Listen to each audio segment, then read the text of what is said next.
Sorry, it pulls out like this. When the sit-ins were all done, the students left a big tip, a donut and coffee with cream on the side. Is not about food. It's about pride. These were the words that filled them up. And now I'm going to share my screen again for you to see the civil rights timeline a little bit closer. The Greensboro sit-ins were one of many events that comprised a time in America's history known as the Civil Rights Movement, a series of happenings in which people came together to end racial discrimination. So here's a timeline of these important events, of important civil rights moments that came before and after the Greensboro sit-ins. I want to make sure you can read this all. I'm going to read it to you. 1954, May 17th, the Supreme Court rules segregation in public schools unconstitutional in the landmark case of Brown versus Board of Education of Topeka, Kansas. This ruling allows Black and white children to attend school together. December 1st, 1955, Rosa Parks, an African-American seamstress, refuses to give up her seat to a white passenger at the front of a segregated bus in Montgomery, Alabama. Rosa's bravery sparks the Montgomery bus boycotts, during which African-American citizens refuse to ride city buses for more than 1 year. On December 21st, 1956, buses become desegregated after a Supreme Court ruling. 1957, January to February, Dr. Martin Luther King Jr. helps establish the Southern Christian Leadership Conference, SCLC, and becomes its first president. The SCLC serves as a driving force in the civil rights movement, using nonviolence as its basis. September, 9 Black students in Little Rock, Arkansas enroll in Central High School despite being barred from entry by Arkansas Governor Orville Faubus. When President Eisenhower sends in the National Guard, the students, who come to be known as Little Rock Nine, are allowed to enter. February 1st, 1960, the Greensboro sit-ins begin. April, Ella Baker helps found the Student Nonviolent Coordinating Committee at Shaw University. July 25th through 26th, Woolworths in Greensboro is desegregated. 1961, May 4th, Freedom Rides start when more than 1,000 student volunteers, both Black and white, travel on buses through the South to test laws that prohibit segregation. Supported by SNCC and the Congress on Racial Equality, CORE, the students are often met by violence.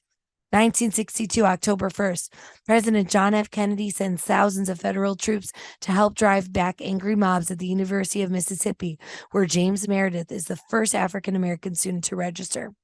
1963, April 16th, after being arrested and put in jail during a protest in Birmingham, Alabama, Dr. Martin Luther King Jr. writes his Letter from Birmingham Jail, in which he underscores the importance of justice.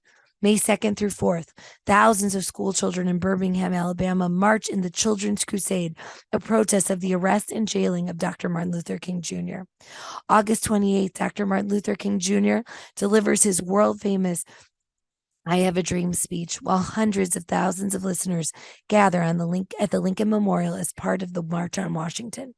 1964, July 2nd, the Civil Rights Act of 1964, which outlaws racial segregation in schools and public places, is signed into law by President Lyndon B. Johnson.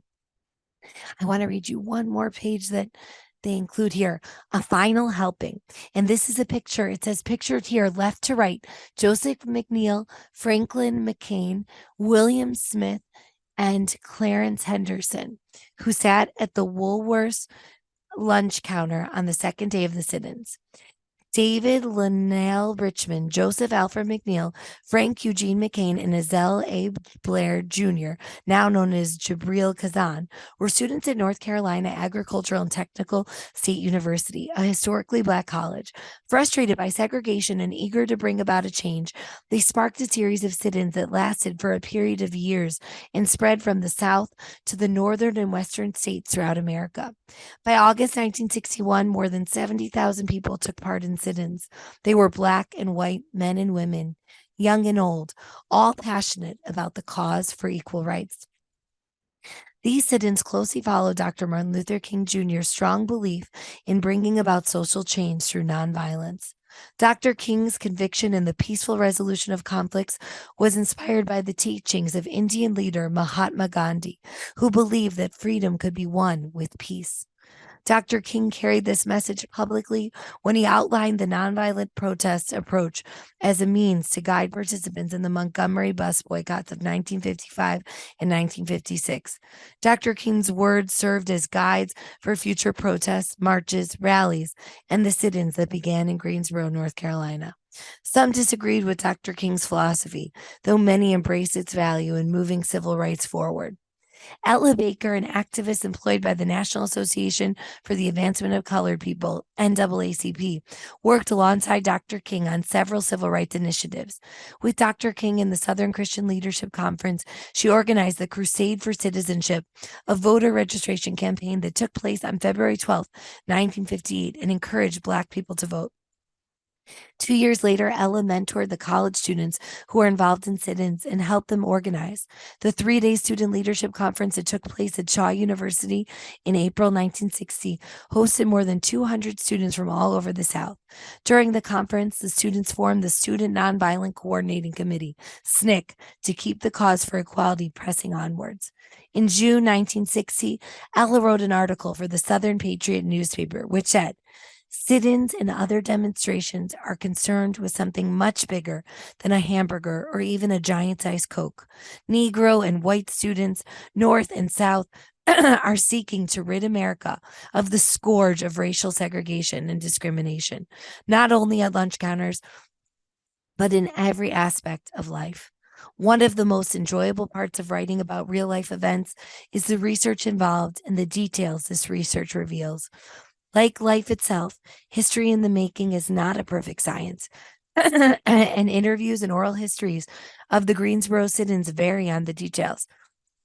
But thanks to these oral histories and information gathered from the International Civil Rights Center and Museum in Greensboro, North Carolina, an institution devoted to preserving the memory of the Greensboro sit-ins, it was intriguing to learn about so many important aspects of the February 1960 protests, including that the Friends actually ordered a donut and coffee when they sat down at the World Wars counter. During the sit-ins, the student demonstrators left Woolworths each evening and returned the following day. The first set of 4 friends, David, Joseph, Franklin, and Ezell, who became known as the Greensboro Four, sat down on February 1st, 1960. On February 2nd, 1960, more students joined the protest, including 2 young men named Clarence Henderson and William Smith, pictured here with Franklin McCain and Joseph McNeil. This was the beginning of a groundswell of friends coming together, making a difference, changing the world. Andrea Davis Pinckney. I have a few questions for you about this book. Thank you so much for reading with me. The first question is, what is your recipe for change in 2023, which is when I'm reading you this book? We still have a lot of problems. Now, we do not have segregation at lunch counters that is based upon law. But I want you to think about if the world around you is segregated and why that is. And now I want you to think about your recipe for change. I'm going to go back to this part with their recipe. What is your recipe for change in 2023? Think if you can think of the 10 steps. It's kind of like a how-to essay. What are your 10 steps for how to create more justice in our world? Because we have come a long way, but we still have a long way to go. Our world is far from just. Our country is far from equal. So I want you to think about your recipe for change. The next thing I would like you to think about, please, is to think about how you would describe these 4 people. How would you describe them sitting at the lunch counter, being treated in this way? Now I want you to think, how have you been like them? When was a time that you were brave and strong, and whatever other character traits you want to describe about them? When have you been like them? And my last question for you today is,